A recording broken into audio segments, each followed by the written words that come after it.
You know, a lot of what we want to do is talk about some of these very complicated and complex issues, but to do so in a way that's informal so that the young people who then experience these conversations can think about them in very complex ways and learn a little about them. So we'll be talking a little bit about human migration, movements of people, both in and around the nation and into the nation as well.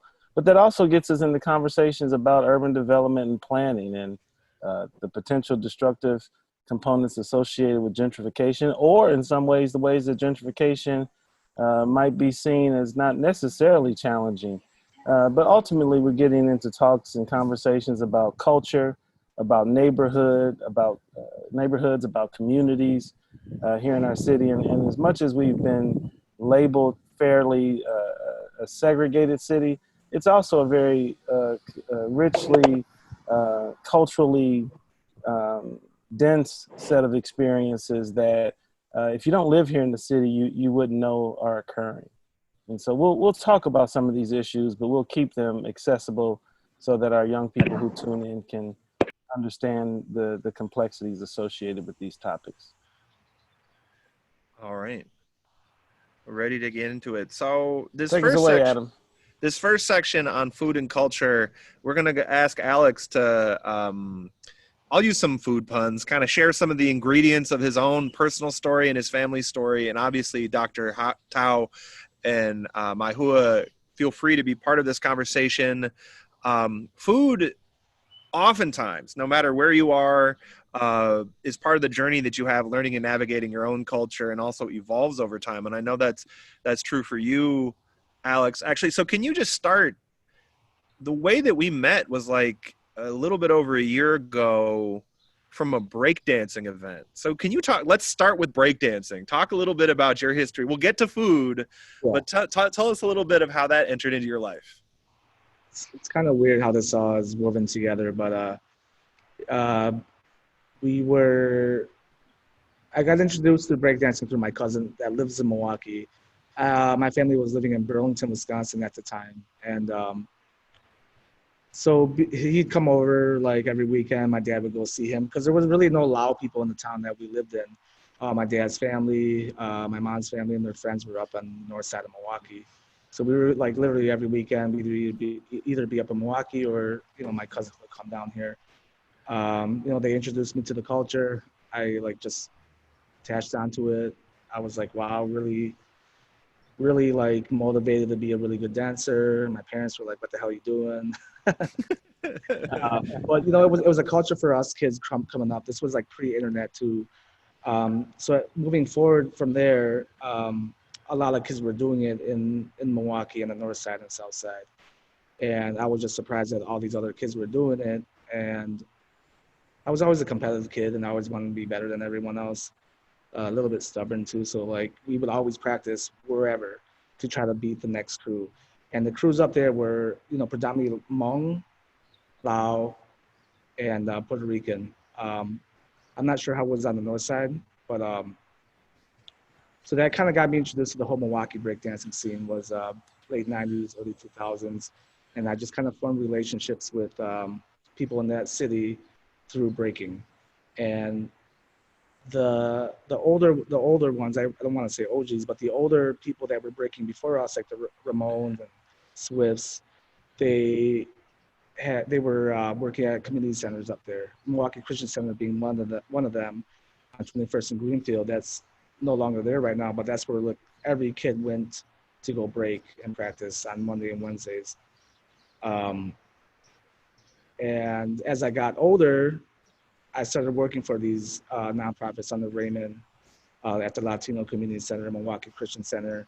I'm not sure if you know who Sarah Dahlhausen is. I know Sarah's my neighbor. I live on 29th and Scott. She's like 2 blocks from me. True School. You gonna talk about True School? Yeah, so Sarah was, I worked under Sarah at Latino Community Center, so she brought me in and really gave me like the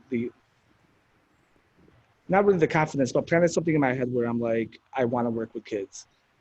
So I worked with True School. Before it was True School, I was working with Sarah for a while. Um, Then we started our own nonprofit here called Sweatshop, which is we teach little kids how to break, uh, and that kind of let. While I was doing that, I was always in the food. Sorry, this is all over the place, but it's a crazy. Oh, this is That's all right. great. It's good. So grew up in the Milwaukee scene, made a lot of connections, but then I had the idea to start Mama's Egg Rolls, which my mom was making egg rolls for her work. I'm sure Mai and everyone else can vouch for this. Like your grandma or your aunts will make egg rolls for the neighbors and their factory workers, and that kind of sparked the idea of let's try to go wholesale or cater mom's egg rolls. So that happened, and ironically, we we use our breaking network, our hip hop network, to sell these egg rolls. And Oh, wow. that's kind of how Mama's Egg Rolls birthed, by selling these egg rolls at breaking jams. And so everyone kind of knew me as A-Flex the Breaker, but the guy that sells his mom's egg rolls. So Which literally, Wait, which did were you you say better at? your breakdancing name was A-Flex? yeah, Oh, we going with that for the rest of the talk today, Alex. Come on, Was A-Flex. was A-Flex a better chef or breaker? definitely a better breaker then. But your I, joints are probably a little older now, not as yeah, it's more teaching kids correct technique now than just do yeah. all the repetitions of it. Um, but where was I? Yeah, so we would use our breaking network and community to kind of promote Mama's Egg Rolls. And we'd be at all the battles, Chicago, Racine, Milwaukee. And I was A-Flex Mama's Egg Rolls. And then the whole idea of Sap Sap kind of birthed out of that, because egg rolls are not really a Lao thing, I'd say, or a Southeast Asian thing, but they are that food item that gets people to open the door for like Westerners to try the other food. I mean, my mom never rolled egg rolls for her own personal pleasure. They would always be to make money off of them, or Mm. she knew I had non-Lao friends coming over because they're deep fried. They're let's just say they're universal to the Western palate. They're familiar with the Western palate. So she never made them for herself, and I wanted to introduce more actual like Lao products to Mama's Egg Roll. So obviously we had to change the name to Sap Sap. Sap Sap meaning kind of like delicious in the Lao language. So after that, we started making sausage. We started making hot sauce. Then we Actually, you started. know what? I am gonna move over then to some of the excellent photos that you guys have taken, because just what you said. Um, can you actually talk just a little about your logo a little bit? Okay. Did the imagery there? What was the decision on the? Yeah. So the person that designed it, he's actually a Lao graphic designer. His name's V. He's responsible for the Snow White's Revenge with the apple. So I don't know if you guys know that, but anyways, so when I was tossing this idea around him, I was born in a refugee camp, and literally this symbolizes my mom carrying her and making food. Yeah. Because as a kid, that's what happened, and I kind of wanted to have the logo symbolize literally like what my mom was doing, the struggle she went through, and her food. And I'm sure, I imagine within the Lao Hmong community, that's like a story a lot of people know. Like that's not just your story. That's one. But Dr. Todd, do you guys want to jump in a little bit and talk about what's going through your head so far as we walk through, as we break through Alex's story here? We pop lock through his journey. Sure. And I can relate to what Alex was saying because, my family moved here to Milwaukee in the 90s, well, in 1990. And that was when breakdancing was very popular with our young people. And so, yes, I see a lot of that with the Hmong, Lao, African Americans, and our Hispanic neighbors. I mean, the young people were always dancing everywhere. And so I relate to that as to also, especially with the picture here, with Step Sap's picture here, when you see it, you can relate directly with it. That's how most mothers are. While they're cooking, their children are always on their back or in the front, depending on what they're cooking or making. these are things that reminds us. We see the picture and we all relate to it, whether it's within our own culture or our neighbors, or and between the Hmong and the Lao. We all grew up together in Laos, and then having to migrate here as refugees, living in refugee camps, and then starting all over here in the United States. It's been a journey. It's been a very interesting journey. It's a lot of good stories.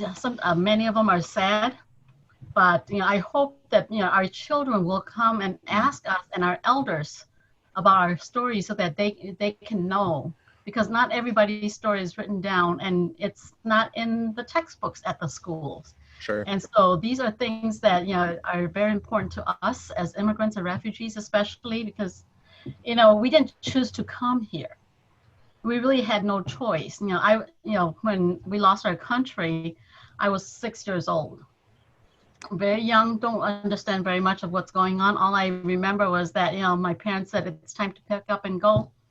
We just pick up and go, and I just remember having to hold on to my one of my younger sister's hand while my mother carried my baby brother and my dad held my other younger sister. There were 4 of us when Lao fell. And so having to migrate from the central part of Laos into Vientiane to the Mekong River, and then trying to cross the Mekong River at very early dawn so that we were not caught. And then, living in camps where many families were living under these huge military tents.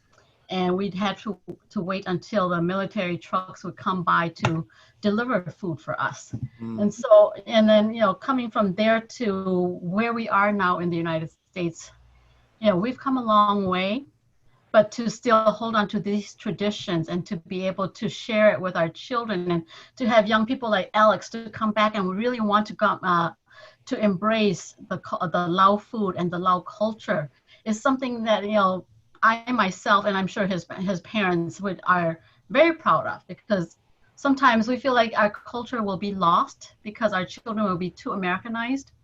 But to have our children come back and embrace our culture, our languages, and our food is very good. It makes us very proud. I'm gonna scroll up a little bit as we keep moving. Keep going. Absolutely, Dr. Tao, talk to us a little bit about the work you're doing and some of your thoughts about migration experiences more broadly, and help contextualize this for us a little bit more. Yeah, I mean, I think what everybody is sharing is really wonderful. I was actually thinking, I didn't say earlier that my research interest is on historical trauma and displacement, and specifically around chronic disease. But for me, when I was looking for questions you guys have written, I was reflecting that I feel like Hmong food, and it also sounds like a lot of food in general, is kind of a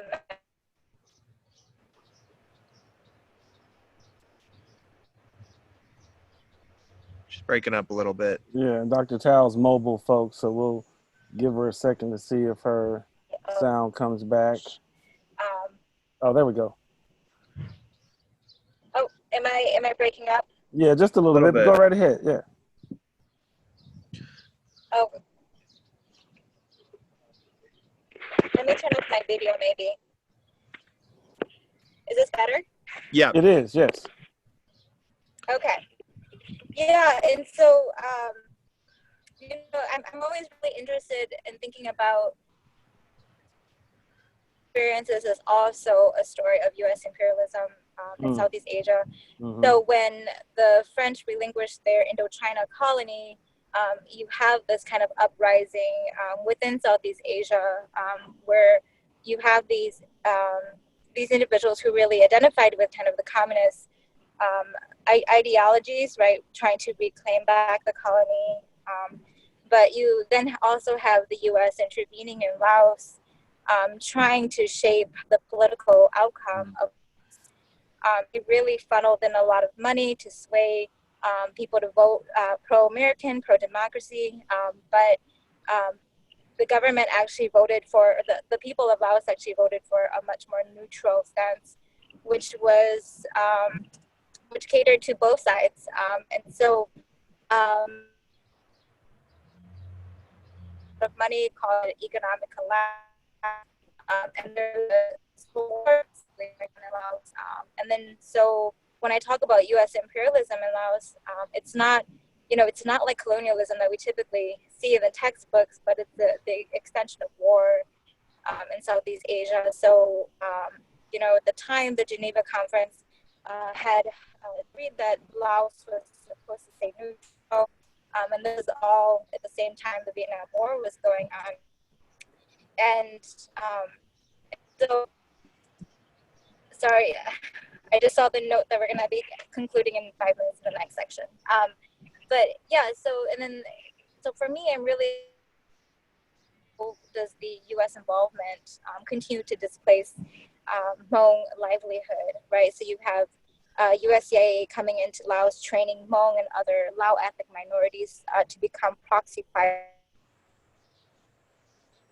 U.S. soldiers, right, fighting this war for the U.S. and for ideals of democracy. And so it's really interesting for me as an anthropologist coming into the work now and seeing the ways that people talk about Hmong culture as something that's always static and never changes, right? But to look back into that history, you can see that, Hmong were displaced from the highlands.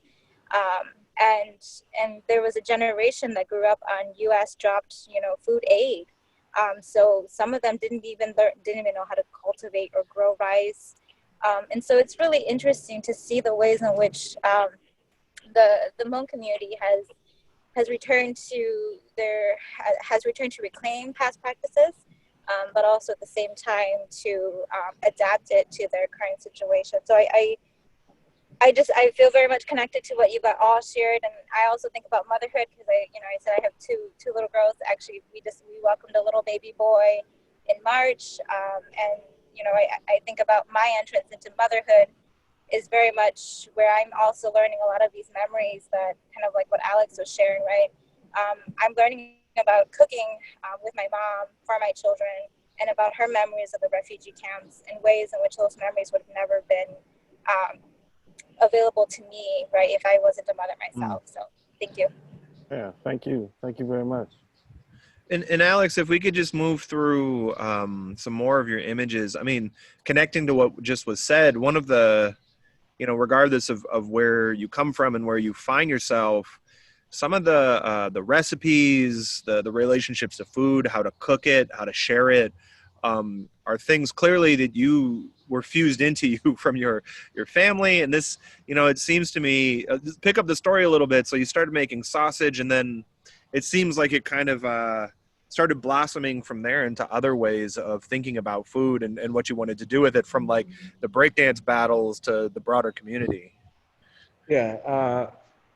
So since we started wholesaling our product, we kind of wanted to work with local chefs or around the area, connected with a few big names like Tori Miller, and he wanted to carry our product, and that was pretty cool. He does a really good job putting an emphasis on fresh local produce made from Hmong farmers and Lao farmers in Madison. So we just connected right there. But yeah, after doing our wholesale side, that's when we started doing our dinners, and people would come from all over because they didn't know what Lao food was. I always say if you had Thai food, you had Lao food. And it just snowballed out of control. I mean, our dinner started selling out. And while this was all happening, I kind of was just overwhelmed with like people's interest in Lao culture, not knowing what happened in Laos, why we're here, what's the difference between Hmong, Lao, Khmer, because there's so many ethnicities in Laos, and it confuses the hell out of people, and I don't blame them. But yeah, long story short, like we really wanted to convey what happened in Laos, why my family was here, what food we're eating. Like there's a story behind it. There was a big civil war in Laos, why we're refugees. Like the story could go on, and like as Dr. How am I saying your name again? My Hoa? Am I saying that right? Are you saying my Maisi? Dr. Oh, my Hua? Am I saying that right? Yeah, Okay. yeah. It Yeah, was- I'm not doctor though. My C is doctor. okay. What you were, My, yeah, what you were saying earlier, like this, there's so many stories and they're so similar, whether you're Hmong or Lao or just refugees in general, that, you know, we came from a place, we came to a new land without planning for it. Just pack up your stuff and go. The adaptation to a new language, being trauma, having a lot of trauma too. Um, these were things I never thought of as a kid that my parents went through, you know. But as I got older, I really felt the need that I had to share my parents' story through food.